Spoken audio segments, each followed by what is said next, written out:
Hey everybody, welcome back. Delta Flag Gaming back with more God of War 1. Now, we're going to continue on with some more of Hermes.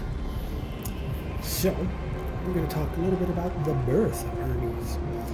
As I said before, he's the son of Zeus and a nymph, Maya. Maya was the daughter of Atlas, who was a titan, and she was really, really beautiful, like super hot kind of thing. However, she lived alone, pretty much in Arcadia in a cave out in, BFE, middle of nowhere kind of thing. So, Zeus, being Zeus, he just kind of sat there and was like, yeah, she's hot. And then didn't pay any attention to her. No, I'm just kidding. She didn't. He was like, dude, check out that hot chick. Where's Hera? Oh, she's not aware? She's not around? Alright. I'm gonna wait until she goes to bed. And then I'm gonna go get me some. So, Hera goes to sleep. And Zeus stays awake. And in the middle of the night, he's like, alright, she's asleep. Time to go get some.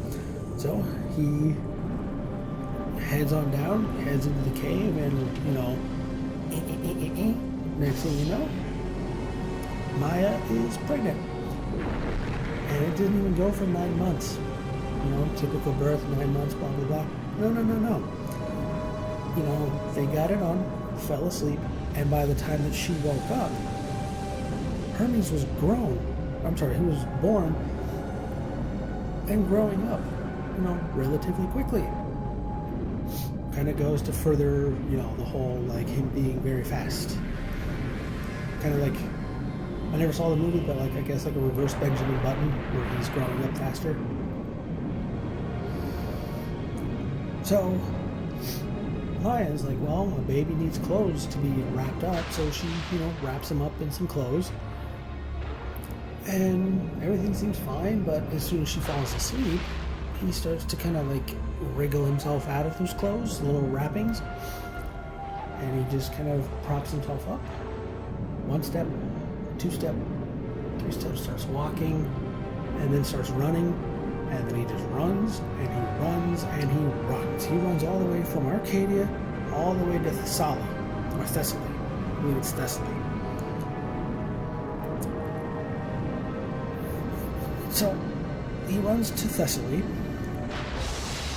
and while he's down there, he happens to see Apollo. Apollo's just out, letting his cattle graze. And he decides, this is pretty fun to do. So he steals a couple of them, and then runs back down to Pylos, who is in the Peloponnese. And he takes the cattle down, and he kind of marches them in kind of single file and kind of covers up his tracks, basically. Basically just so no one can find him, trace back where he is, who did it, kind of thing. He just do.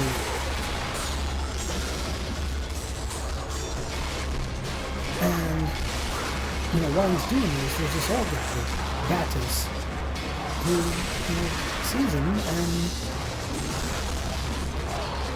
when he sees him, he's like, dude, if you don't tell Apollo what you're doing, you're not going to have a good harvest. You need to knock that off.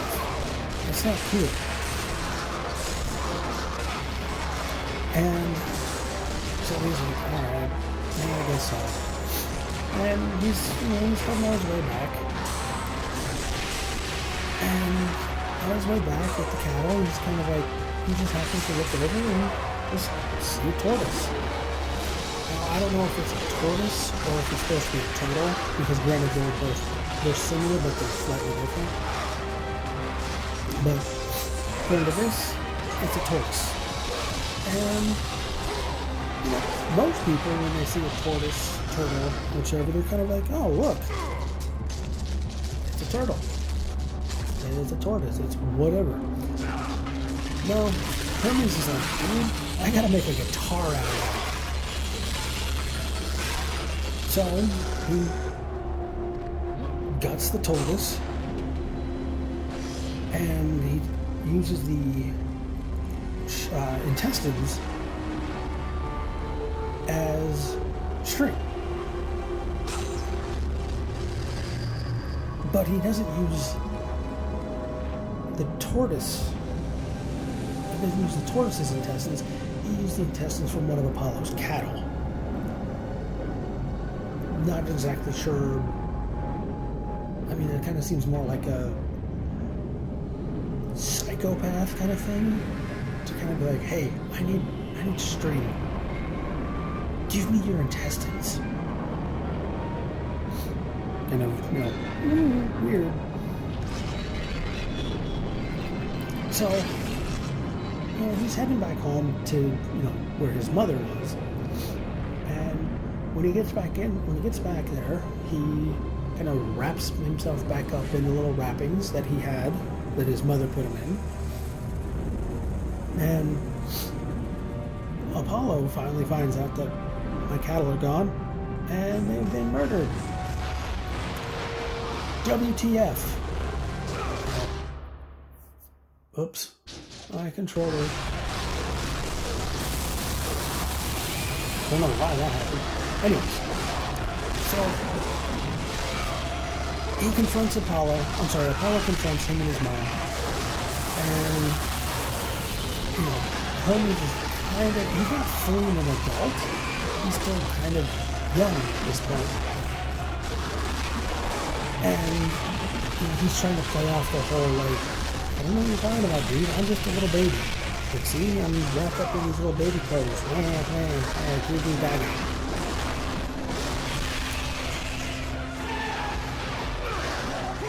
So, Zeus is like, okay, this is gonna stop. Hermes, you're not a child. You're not a little newborn baby. I see what you did. So, stop being a dick. The cattle that we haven't killed, and haven't used their intestines to make a guitar, give them back to Apollo.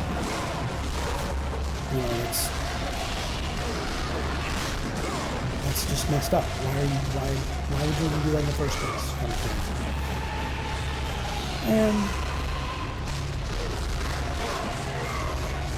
Hermes, instead of being like, okay, I'm sorry, mister, I'm sorry, it's totally your cattle, he just pulls out the little guitar he just made, or a lyre, L-Y-R-E, lyre, and he just starts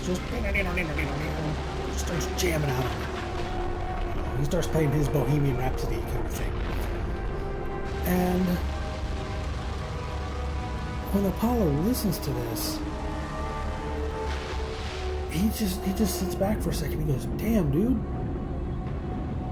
that's a #1 record, man. That is awesome. So instead, he's like, how about this? You keep the cattle. Just give me that badass guitar. That's all I want. So, now I got it here. I keep the cattle, you take my little guitar, everyone's happy. Which is kind of a weird, like, I know they had some of these as like, there was a lot of trading and bartering back in the day, but it just kind of seems weird to be like, give me a guitar that you made out of a turtle or a tortoise shell and some of the intestines of one of my cows. You give me that, and I'll let you keep my cow. Okay. So, later on in his life, Hermes actually created, or invented, the syrinx, or what was known as the panpipe. If you ever seen the pan flute, that's basically what he ended up inventing. He also invented just a plain flute, a pan flute and a regular flute, which is, Apollo was wanting a flute. And Apollo traded the caduceus, or the golden wand, for the flute. Which, if I remember, if I think about it, if you ever seen the movie Hook, at the very end of the movie, I think, I could be very much mistaken, and I think it might just be Peter Pan himself, but at the very end of the movie when Robin Williams wakes up and you see the little fairy boy, elf boy, it might be Hermes, but I could be completely wrong. But I think that might be who it's referencing. But again, like I said, I'm probably 80% wrong on that. But we shall see. Next topic, still with Hermes, but we're going into the concept of fertility.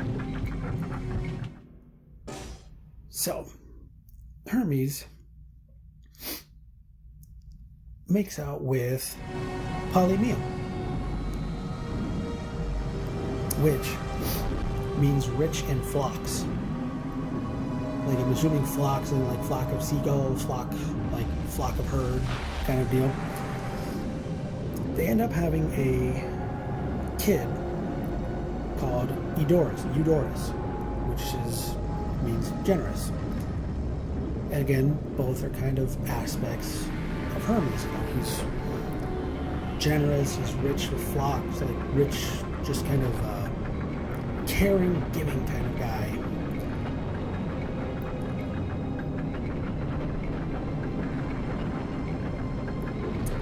And there's also the Charidotes, which is luck bringer. Again, another kind of aspect of Hermes. He's also known or to be linked to and associated with things like windfall, just suddenly the breeze picks up or the breeze stops.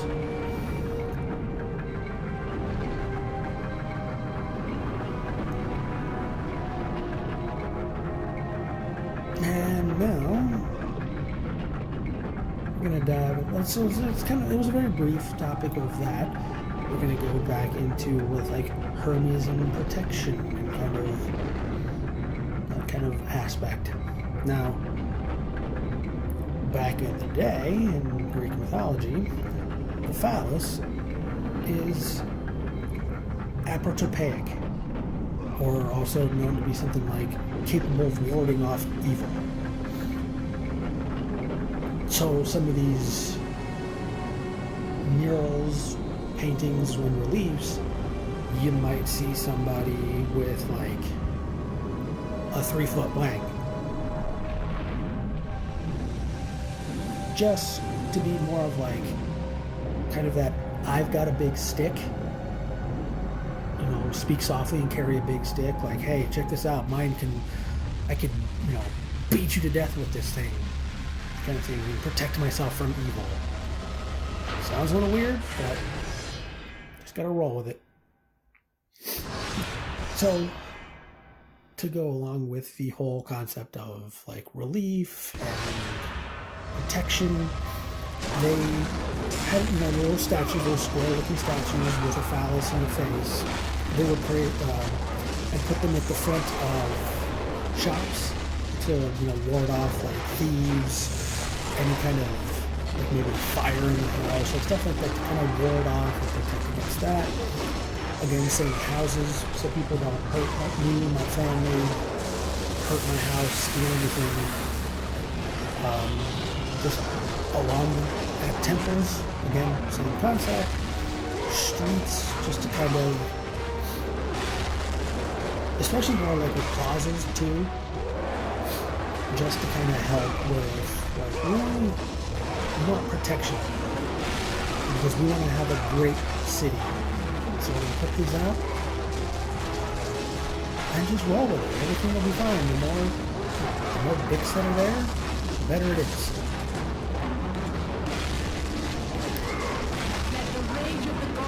Now, with regards to protection, the evil eye, these things are known as the evil eye, or amulets that kind of, if you ever see like the peacock, like the little feathers of a peacock that kind of look like eyeballs, they're kind of similarly designed to be in that regard. They were, little amulets with the little like eye kind of design, and they would serve the similar purpose to kind of like evil go away. The evil eye stare at you because you're trying to be a mean thief, and it'll scare you away. And that kind of aspect. Again, like I was saying, it's the apotropaic, or capable of warding off evil.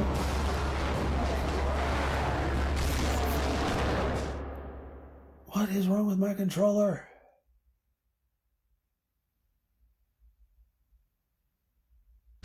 Okay. I have new controllers. I know it sounds weird, but I think I need a new old PS3 controller. Anyways. Another one for protection, Medusa's head. For obvious reasons. You stare at it, you're going to turn to stone. So the one thing is, like, if I walk around thinking like, hey, go away. Back off.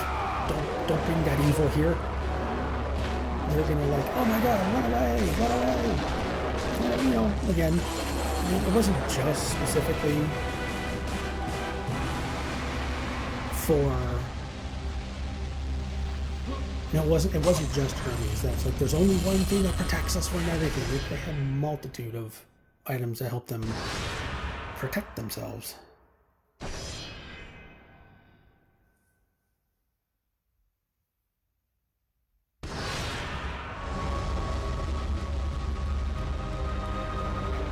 And again, like I said, it's kind of hard to like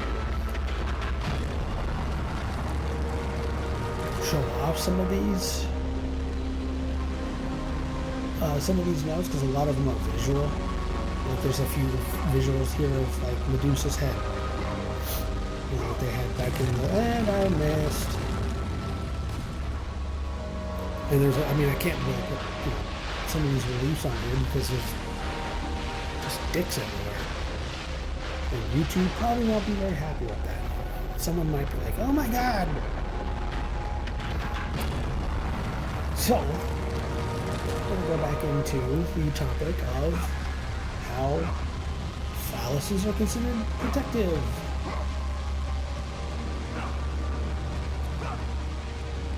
So, we will be talking about Alcibiades and Hermes. There was the Peloponnesian War, which was Sparta versus Athens. Took place from 431 to 404 BC.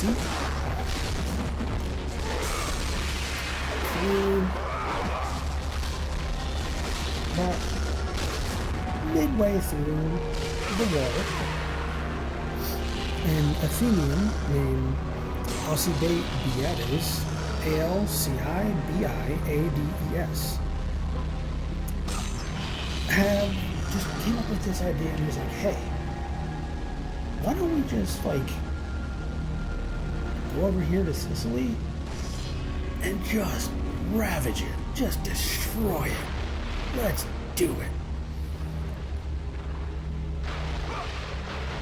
So that night, the night before they were going to like set off to go and do it, some of the guys, and either some Athenians or him, Alcibiades himself, goes around Athens and either breaks off, chops off, destroys just the phallus parts of the statues of Hermes. So whether or not he was a part of it or not, if it was just like somebody else, they accuse him, but he ends up sailing to Sicily no matter what. Actually, I'm going to stop this here. I'll pick this up in the next video. See ya.